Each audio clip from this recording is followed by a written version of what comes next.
In this video, we're gonna plant some herbs. Come on, check it out. I'm trying to keep separate here the herbs that are gonna go on the heat mat and the ones that are not. I still have yet to look up which ones need light to germinate and which ones don't. So that's, you know, if we go back to the seedling Tetris, that's one of those elements I've got to figure out. In this video, we're going to be sowing a variety of herbs. Some of these I should have already started because they take a while. Some of them are just the right time right now. Let's start with, look at this cute little package. This is white sage. I grew some of this last year. I got one plant, which is mostly surviving right now indoors.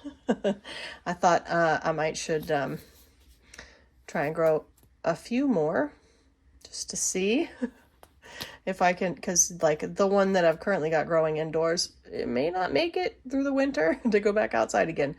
We'll see how that goes. But I've got a good deal of seed left. So I'm going to sow some of these. These go on the top. So I will not cover these with soil. Let's see, where's my white sage? This is the bin I'm putting it in. Let's see, so those are the seeds. I think I've got like seven seeds here. Spread them out a little bit.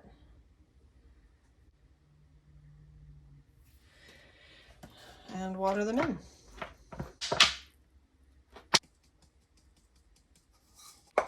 Keep a little cup of vermiculite hanging out over there. What the vermiculite does is help the surface of the soil stay at the right temperature, at the right moisture level. So not too dry, not too moist, just the sort of right level of moisture. But I find it's especially great for seeds that you have to sow right on the top. It doesn't block any of the light somehow. I don't know how that works, but it makes it so the seeds that need light can still get light, but also they stay damp, which is what they like. All right, chives. I have some chives growing in a pot over here, which is great. But I'm going to try to start a little bit for outdoors. There's the seeds. These are the same ones that I grew last year. They like to grow together in a tight bunch, so I don't mind. They will probably stay multi-sown in this container, whereas almost everything else I will prick out and pot up so they will end up in their individual cells eventually after they germinate. Which leads me to tell you that I have a little bit of an update. So these are some of the primulas that I multi-sowed before. They're ready to pot up. So I need to do that. That'll be upcoming in a video. Okay, so the chives have been sown, and they do want some soil on top.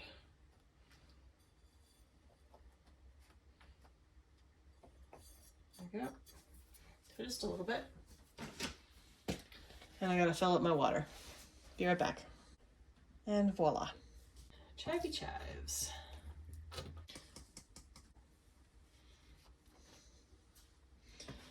So chives are perennial, which means they grow year after year. The patch of chives, if you grow it in the ground, it will expand over time. If you haven't had chives before, they are a very sort of light oniony flavor. Use the greens, and they're sort of a cut and come again crop. So you cut them, and you use them in your food, and you can come back at a later time and they will have regrown for you. Stevia. This is, I think I got a different stevia from last year. I do have some more stevia from last year. I'll probably sow it too. So stevia is really expensive if you buy it, but this plant, it's in the mint family, so it actually grows pretty well. Here's one of mine from last year. It's leggy because it's been indoors. But they grow great. I cut them back. You see I've cut that back, and then it's got new side shoots growing. So it grows along nicely. And one of the great things about it is that it, I don't know if you've ever had stevia and it has kind of like a weird aftertaste, like maybe a metallic aftertaste. The plants that I grew last year don't have that. So I don't know if it's a function of that particular stevia or if it's just when you grow stevia at home, it tastes better, like tomatoes. But this is a solid thing to grow for yourself if you like stevia. It's great in tea. I've been making a stevia lemon balm parsley tea that is phenomenal. It's my favorite tea this year. I'll probably do a video. So, like I said, they're part of the mint family, so their seeds are fairly small. Okay. I am not going to sow all of those. I'm going to do about, that's probably a third of the package. I might do a little bit more than that. Come on. There we go. All right. That'll be good. So I'm going to broadcast this on top of the soil here. Press it down a little. And I'm going to put just a bit of soil on the top. Less than I did on the onions. That's pretty big. Let's break that up. Water it. Vermiculite. And we're good. These three need heat to germinate, a little bit of heat, more than the ambient temperature in this room, which is about 65 degrees Fahrenheit. So I'm going to put these on a heat mat. I'm just going to sort of keep them in a separate line so I can remember which one. Okay, back over here. Garden sorrel. I wish I had some of these to show you, and up until recently I did, because I was overwintering some in the house, but they did not make it. Trying my best, but sometimes plants don't overwinter indoors. So I'm going to plant some more. These are really easy to grow. They're really more a vegetable than an herb, I guess. They have, they're like a lemony spinach. They have the same sort of texture as spinach, and they're a little bit sort of light and lemony in flavor. You eat the leaves. They're perennial. They're super easy to grow. They will spread if you let them go to seed in your garden, and they will spread a little bit even if you don't, because they'll multiply. So you got to keep tabs on it or keep them in a pot or something. It doesn't say on there, see, can you see that? It doesn't say on there whether it needs to be surface sown or not, but based on the size of the seed and its shape, I think I am going to surface sow it and give it some vermiculite and let water move it to where it's supposed to be. One thing that I've learned planting native seeds is that the shape and size of the seed will often put it in the right place in the soil if you give it the right amount of time. It doesn't always work with cultivated seeds because they've been cultivated over the years to do what people want. But I think these sorrel seeds, this one over here, come here. I think they will do, I think if I just drop them on top, give them a water, they'll go to the right spot. They'll go where they need to go.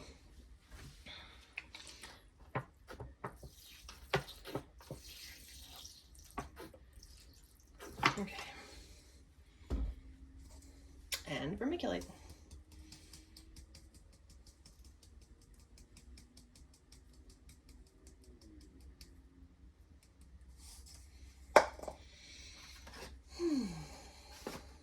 Sage.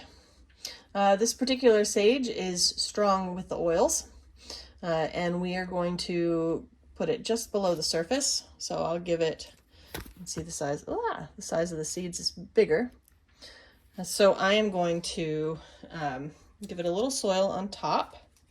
I grew some of this sage last year, and it's overwintering outside, provided it comes back for me, which would be great. I won't need too many of these plants because it is a perennial. So let me see if I can get maybe one more seed out. Yes.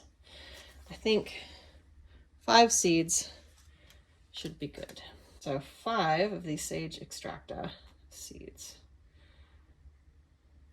So I have one sage plant that I planted. I bought a plant many years ago and planted it in the garden.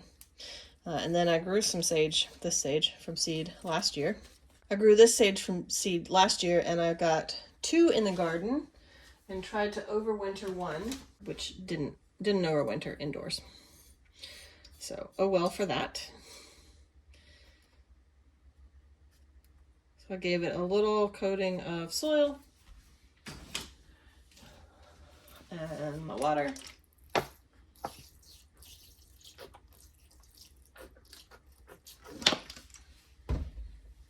And vermiculite.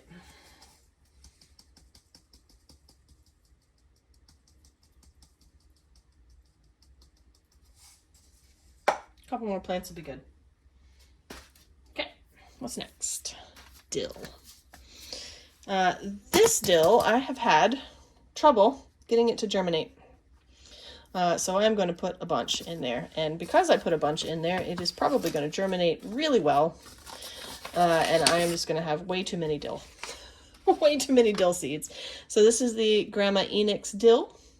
What did come up was beautiful and was a very nice dill. I am not even going to put this in my hand. I am just going to drop them out. Oh, you probably want to see them though, so there we go. Okay, that's what dill seed looks like. All right. These do need to be buried to a bit of a depth. Seriously, this is probably, seriously, these are all going to germinate, and I'm going to have too much dill. 1/8 of an inch deep, it says. Drop some soil. Spread it. Water it. Vermiculite.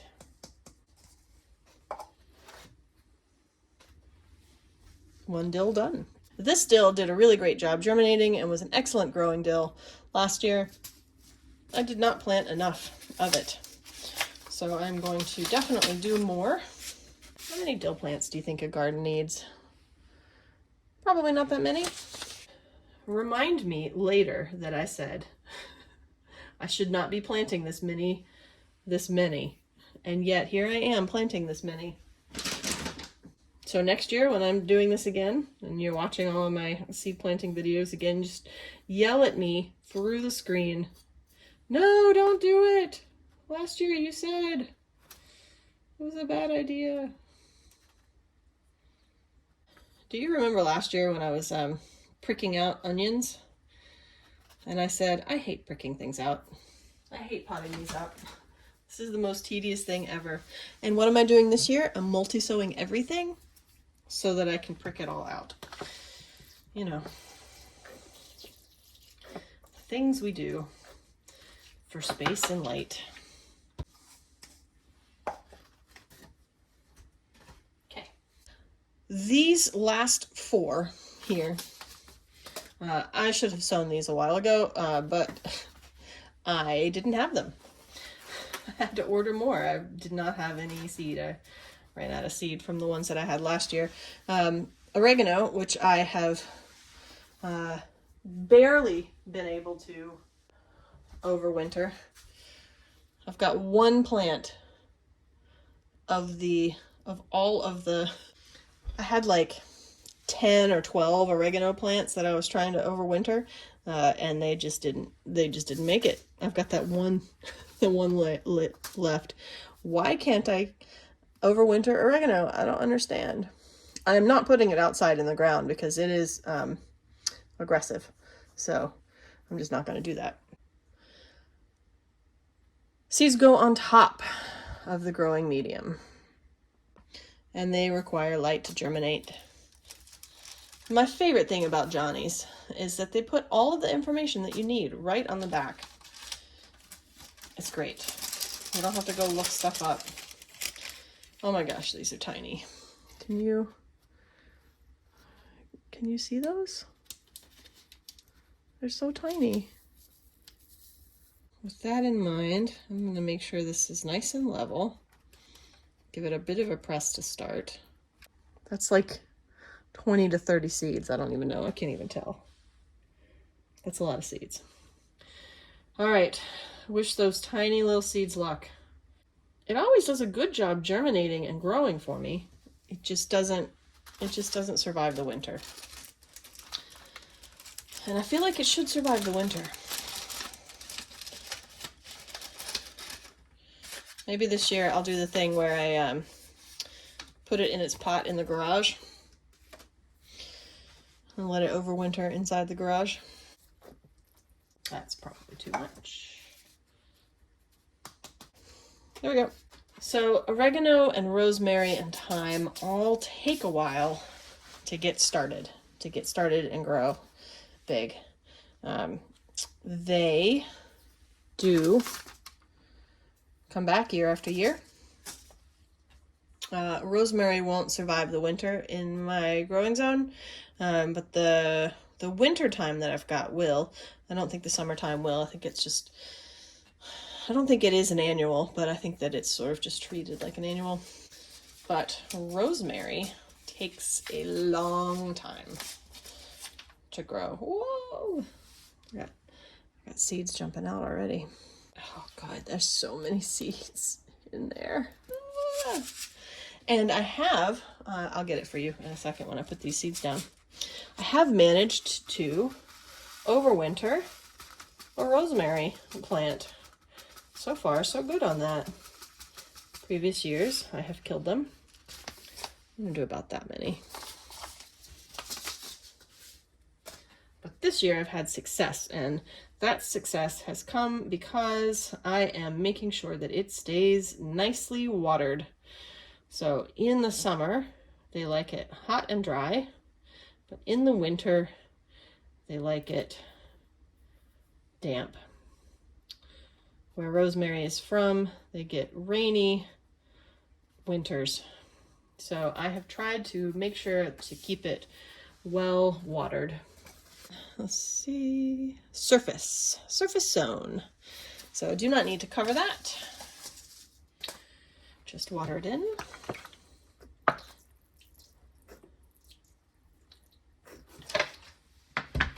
And give it vermiculite. And then I'll show you my rosemary plant. Okay.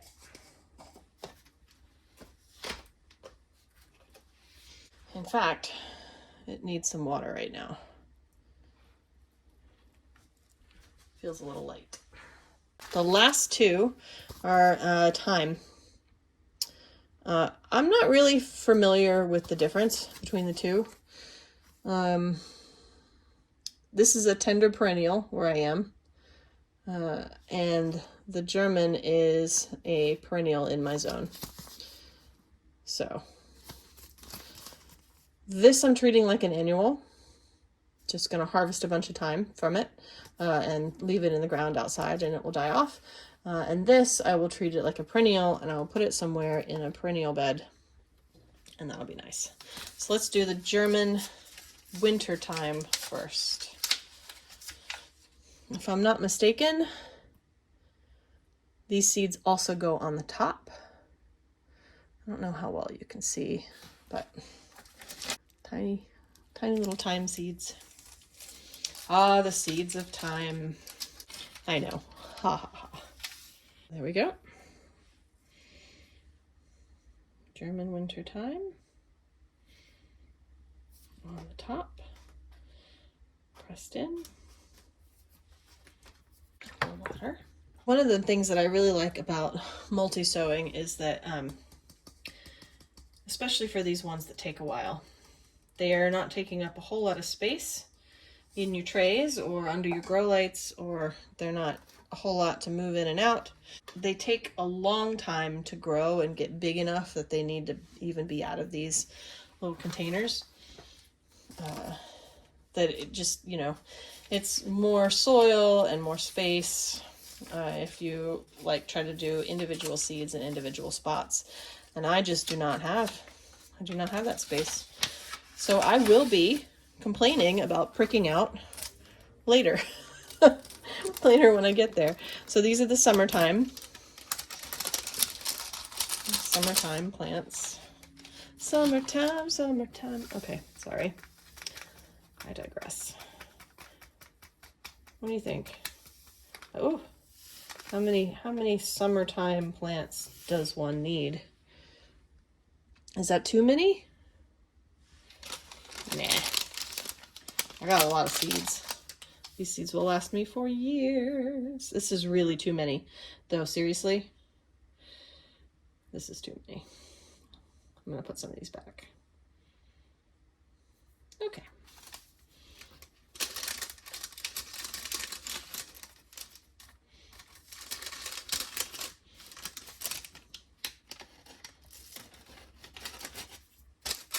All right. And that, my friends,